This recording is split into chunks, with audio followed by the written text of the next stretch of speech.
Salut les Topiens, c'est un grand week-end pour la Walt Disney Company puisque en ce moment c'est la D23 Expo à Anaheim en Californie qui a débuté ce week-end et cet événement marque aussi le lancement de la célébration du 100e anniversaire de la Walt Disney Company. Donc aujourd'hui, on se voit pour parler uniquement des films, des séries, des contenus qui sont prévus au cinéma, sur Disney+, des contenus en provenance des différents studios comme Walt Disney Animation, Pixar, les live action, Lucasfilm et Marvel. Et puis il y aura bien sûr une vidéo consacrée à toutes les annonces en lien avec les parcs à thème. Et ça, c'est le dernier panel qui aura lieu ce week-end. Et donc aujourd'hui, on se concentre vraiment sur les longs métrages, les séries en lien avec les studios historiques de la Walt Disney Company, qui pour l'occasion d'ailleurs a dévoilé un tout nouveau logo, ce qu'on appelle un opening qui ouvrira tous les films Disney, les live action comme aussi bien les classiques d'animation. Un opening qui est truffé de références, on voit apparaître le Railroad mais aussi Pride Rock, inspiré du Roi Lion, la montagne de Elsa, et puis le travelling est un petit peu différent et offre un point de vue totalement différent du château. Et puis à la fin apparaît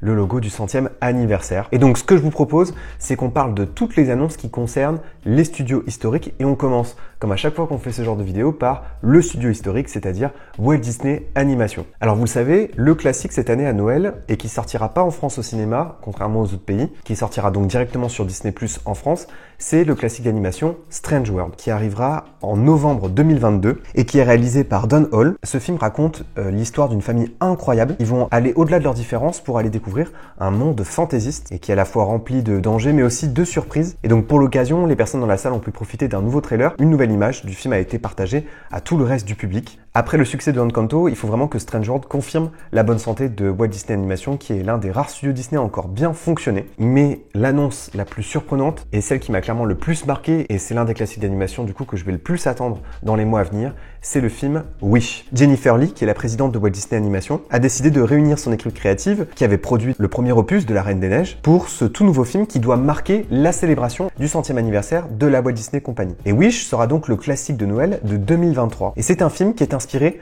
de tous les autres classiques d'animation Disney et qui va répondre à une question: comment cette étoile, ce qu'on appelle la Wishing Star, cette étoile qui permet d'exaucer des vœux et que tous les personnages Disney utilisent, comment cette étoile est née et d'où vient-elle? Et donc c'est Chris Buck qui est à la réalisation. Il a créé un univers qui s'appelle Rosas. C'est un royaume, le royaume des vœux, et c'est ici que tous vos vœux peuvent devenir réalité. Et on suivra les aventures d'un personnage qui s'appelle Asha, qui aura 17 ans. C'est un personnage qui apparemment est décrit comme optimiste et qui est très attentionné et très à l'écoute de sa communauté dans laquelle elle vit. Et Asha, elle va lancer un appel passionné aux étoiles et une force cosmique un peu mystique va lui répondre, une sorte de boule d'énergie qui s'appelle étoile. Et cette étoile, elle va un peu semer la zizanie dans sa communauté. Et pourtant, en réalité, plein de choses merveilleuses vont aussi se produire. Il y aura aussi des musiques dans ce classique d'animation, dont une qui a été chantée pour la première fois devant le public. Et puis, il se pourrait que, à l'occasion du 100e anniversaire, dans ce classique d'animation, il y ait des séquences qui soient faites en 2D, mélangées à la 3D, qui est la technologie la plus utilisée en ce moment par le studio. Un retour aux sources, puisque dans les années 90, l'animation mélangeait les deux technologies pour certaines séquences qui étaient plus complexes. Et puis Walt Disney Animation, vous le savez, va aussi proposer du contenu pour la plateforme de streaming, un contenu qui ne sera pas sous-traité par nos studios, ce qui est assez rare. D'abord la série Zootopia Plus, qui arrive très bientôt, dès le 9 novembre sur la plateforme. Ce seront des shorts qui vont se concentrer sur plusieurs personnages du classique d'animation. Et puis il y a une autre série qui s'appelle Iwaju, qui elle pour le coup arrivera en 2023 directement aussi sur Disney+. Il s'agit d'une collaboration avec un éditeur qui s'appelle Kugali. On suit un personnage qui s'appelle Tola qui passe à l'âge adulte. C'est une jeune héritière d'une île riche et on suivra son aventure ainsi que celle de Kole qui est son meilleur ami et qui est un passionné de technologie. Là pour le coup il s'agit d'un ovni créatif et j'ai très hâte de voir ce que ça va donner. Voilà pour ce qu'il en est de Walt Disney Animation. Je vous propose qu'on passe au studio Pixar. Pixar qui pour le coup traverse un petit peu la tempête puisque ces derniers temps, assez peu de succès, un retour en salle mitigé avec Lightyear et des productions plutôt discutées sur Disney+. Le dernier grand succès du studio, on peut considérer que c'est Soul. Et donc pour le directeur créatif du studio, Pete Docter, le challenge est énorme et il a dû présenter les films qui devront relever le niveau du studio. Et pour la première fois, il a donc parlé d'un film qui s'appelle Elemental, qui sortira en juin 2023. C'est une histoire qui va se concentrer sur les éléments dans une ville où les habitants du feu, de l'eau, de la terre et de l'air essayent de vivre ensemble. Et on va suivre les aventures d'une femme qui s'appelle Humber, fougueuse, assez aventurière et même un peu dure. Un autre personnage qui s'appelle Wade, qui lui pour le coup est un peu plus amusant et en même temps, un peu comme dans Inside Out, dans Vice Versa, les éléments doivent bien arriver à un moment donné à cohabiter ensemble puisque ce sont des forces complémentaires. Un autre long métrage chez Pixar est prévu, il s'appelle Elio. Elio, c'est le nom d'un petit personnage de 11 ans qui a vraiment un esprit créatif, qui est un artiste, qui est vraiment aussi un peu casanier et qui a du mal à se sociabiliser à l'extérieur. Pendant ce temps-là, sa maman qui s'appelle Olga, elle dirige un projet militaire, top secret. Top secret parce qu'il s'agit d'un signal envoyé depuis l'extérieur qui pourrait confirmer la présence d'extraterrestres. Et en fait, il se pourrait bien que ce soit Elio qui arrive à prendre contact avec les extraterrestres et qui se retrouve téléporté dans l'espace, qui servira d'ambassadeur intergalactique pour la Terre. C'est une histoire qui a l'air vraiment très très mignonne. On voit bien que Elemental est plus dans l'esprit de ce que Pete Docter a toujours fait, c'est-à-dire avec des films comme Vice Versa ou Soul. Alors qu'avec Elio, on voit bien qu'on se dirige là vers un film de science-fiction, un peu plus grand public. Donc là, pour le coup, j'ai très hâte de voir ce que ça donne. De création originale, mais aussi une suite. Et alors une suite sur un film qu'on n'attendait pas vraiment, alors que finalement quand on y réfléchit c'est assez logique, puisque en fait le directeur créatif des studios Pixar est le réalisateur de ce film. Je vous parle bien sûr du film Inside Out, Vice Versa, sorti en 2015. Et cette fois-ci, on va suivre les aventures de Riley alors qu'elle devient adolescente. Et donc on imagine bien les gags et les difficultés qu'elle va rencontrer. C'est d'ailleurs un peu ce qu'ils avaient exploré dans les courts-métrages qui étaient sortis après le film. Et ce film sortira donc à l'été 2024. Je vous propose maintenant qu'on passe au studio Live Action, qui lui, pour le coup, semble être le studio le moins créatif des trois, puisque là on va parler quasiment que de suite et de reboot, qui est cette stratégie engagée par la Walt Disney Company depuis maintenant plus de 10 ans je dirais. Vous le savez, Halloween c'est le retour de Hocus Pocus. Hocus Pocus 2 sortira sur la plateforme de streaming Disney+, et donc on a vu un tout nouveau thriller avec le casting d'origine, et c'est ça qui est quand même assez incroyable. Kate Midler, Jessica Parker, toutes les trois sont réunies dans ce trailer. Elles viennent semer la zizanie dans une petite ville américaine le soir d'Halloween. Là c'est vraiment le film canapé qu'il faut prendre au second degré et qui vise particulièrement un public de fans, les fans de Hocus Pocus, puisque oui ça existe, il y a des fans de Hocus Pocus parmi vous, je le sais, il y en a. Une autre suite est très attendue et pourtant les séances test, vous savez ces séances qui servent à tester la popularité d'un film avant sa diffusion en salle, montrent que le film va peut-être faire un flop. À voir. En tout cas, il sera directement disponible sur Disney+, puisqu'il a été produit et pensé comme ça dès le départ. Je vous parle bien sûr de Il était une fois 2, dont un trailer vient d'être dévoilé. Là aussi, le casting d'origine est de retour, Patrick Dempsey, Idina Menzel, mais surtout Amy Adams dans le rôle de Giselle. Là aussi, on découvre une nouvelle histoire, un déménagement dans une maison qui semble un petit peu hantée. On sait que ce sera un film très musical. On aperçoit d'ailleurs à un moment donné dans la bande-annonce un nouveau happening avec des centaines de danseurs. Et donc ce nouveau film sera disponible le 24 novembre sur Disney+, cette année. Après la sortie de Pinocchio, j'ai aussi très peur d'un contenu qui est pourtant très attendu par les femmes, mais je pense que malheureusement ils vont un peu désenchanter, comme c'est peut-être le cas aussi avec Disenchanted dont on vient de parler. Je vous parle bien sûr de Peter et Wendy, le remake de Peter Pan qui est lui aussi attendu spécifiquement pour Disney+.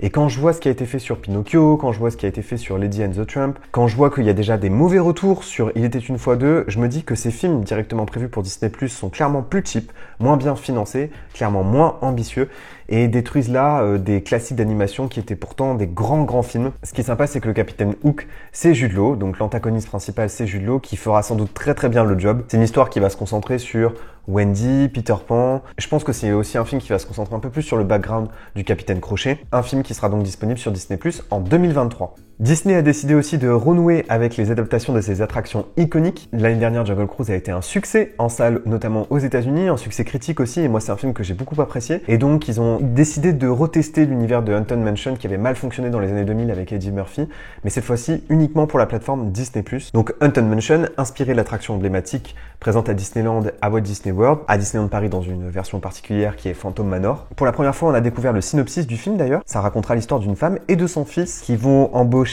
une équipe de personnes expertes en esprit spirituel et qui vont soi-disant les aider à débarrasser leur maison de ces esprits qui sèment un peu la zizanie. Et puis, il y a eu une apparition sur scène, celle de Jamie Lee Curtis, qui est apparue dans un véhicule de Haunted Mansion. C'est elle qui incarnera le rôle de Madame Leota, cet esprit qui réveille les fantômes dans l'attraction. Forcément, très grand fan de Phantom Manor, très grand fan d'Haunted Mansion. J'ai très envie de voir à quoi va ressembler cette adaptation et j'espère qu'elle sera mieux que celle des années 2000. Une annonce assez surprenante aussi, dont on avait entendu quelques rumeurs, mais il y a de ça déjà un petit bout de temps.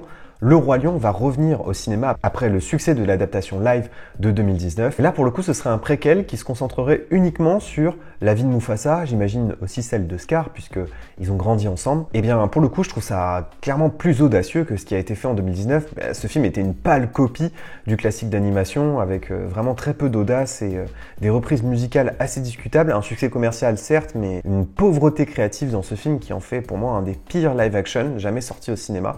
Donc forcément, je pense que Mufasa sera mieux, puisque c'est une histoire qui pour l'instant n'est pas écrite, il faut l'écrire de toutes pièces. On connaît une partie du casting, mais ce qu'on a tous envie de savoir, c'est est-ce que ce sera un préquel musical ou pas? Est-ce que ce sera le retour de Elton John, de Hans Zimmer à la composition? J'espère, parce que forcément j'aurais très hâte d'entendre de nouvelles musiques sur cet univers qui est vraiment incroyable. Le studio a aussi confirmé que Snow White était toujours bien en cours de production pour une sortie en 2024. Là aussi, l'enjeu il est énorme pour la compagnie puisque c'est le premier classique d'animation avec un antagoniste absolument incroyable qui est la méchante reine. Le film il sera réalisé par Mark Webb et c'est Rachel Zegler qui interprétera le rôle titre. Il y a un remake que j'attends et pour la première fois on a découvert un teaser. La Petite Sirène est de retour au cinéma, là aussi dans un remake live action. Mais pourquoi j'attends énormément ce film? D'abord parce qu'il y a deux compositeurs emblématiques qui vont travailler dessus. D'un côté, Lin-Manuel Miranda, qui est le compositeur à la mode chez Disney et qui a fait des super bandes originales, qui a quasiment fait un sans faute jusque-là. Il sera aidé de Alan Menken, le compositeur d'origine, et ils ont promis qu'il y aurait des nouvelles musiques, un monument de Disney notamment pour tout ce qui s'est fait dans les années 90. Et puis c'est réalisé par Rob Marshall, qui est le réalisateur du Retour de Mary Poppins que j'avais adoré. Et donc j'ai très hâte de voir ce qu'ils ont fait sur ce live action. C'est clairement celui qui m'intéresse le plus en ce moment et assez convaincu par les quelques premières images qu'on vient de voir. Il sortira en mai 2023. Très hâte de voir ça. Je vous propose maintenant qu'on passe aux autres studios, Star Wars, Marvel, Century Fox. Finalement, assez peu de choses ont été annoncées sur ces autres univers, puisque la D23 est vraiment en principe consacrée aux studios d'origine Disney. Mais on va balayer ensemble les quelques petites annonces qui ont concerné ces autres studios. Il faut savoir qu'en ce moment, au moment où je vous parle, Avatar 4 est déjà en tournage. Et ça, on l'a appris aujourd'hui, alors même que Avatar 2 n'est pas encore sorti. Et c'est clairement le succès qu'on attend en fin d'année et que j'espère pouvoir expérimenter dans des salles un peu spéciales comme par exemple les salles IMAX parce que Avatar c'est vraiment une expérience à vivre en salle. Et donc ils ont partagé un tout nouveau concept art de cette suite qui s'appellera Avatar The Way of Water et qui sortira du coup le 16 décembre. On sait aussi que les 4 Fantastiques sont toujours en cours de production et donc c'est Matt Shakman qui réalisera ce nouveau Marvel. Il sortira le 8 novembre 2024. J'attends beaucoup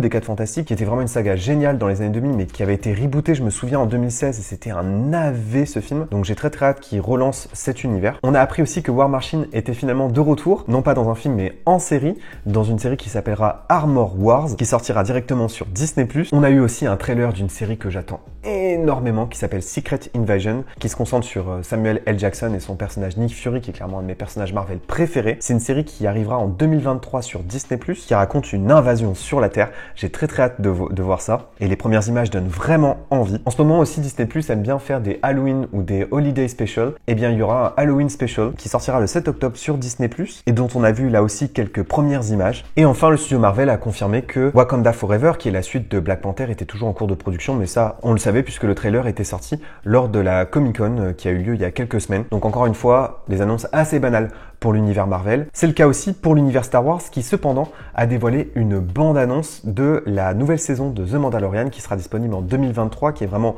le contenu phare Star Wars à ne pas louper sur Disney+. C'est vraiment le contenu emblématique sur lequel Disney n'arrête pas de capitaliser puisque c'est de là que découlent tous les autres arcs narratifs. On sait aussi bien sûr qu'il y aura la série sur Ahsoka qui apparemment va promettre des combats assez impressionnants au sabre laser. C'est ce qui a permis la création de Book of Boba Fett qui était clairement un spin-off de The Mandalorian et on voit que Disney continue à capitaliser à fond sur cette nouvelle licence. Donc j'ai très hâte de voir ce que ça va donner. D'ailleurs Star Wars, c'est Lucasfilm et c'est pas que Star Wars pour le coup. Lucasfilm a fait venir sur scène Harrison Ford qui est un habitué des D23 et qui a confirmé que Indiana Jones allait bientôt arriver sur nos écrans. Ce sera le dernier film Indiana Jones dans lequel Harrison Ford apparaîtra. Je suis pas un immense fan de la licence Indiana Jones et ce film en principe pourrait nous donner une idée de ce à quoi pourrait ressembler la licence après Harrison Ford. Et alors l'ovni de Lucasfilm en ce moment c'est Willow. Willow qui était certes un film incroyable mais on pensait pas qu'un jour ça reviendrait. Eh bien ça revient en série sur Disney+, et ça fait plusieurs fois qu'on en parle sur cette chaîne et là pour la première fois on a eu une affiche et une bande-annonce. Là aussi, c'est un pari très très risqué pour Lucasfilm parce qu'il n'y a pas vraiment d'intérêt à relancer cette licence qui était un peu oubliée, même si elle était culte, elle était quand même un peu oubliée.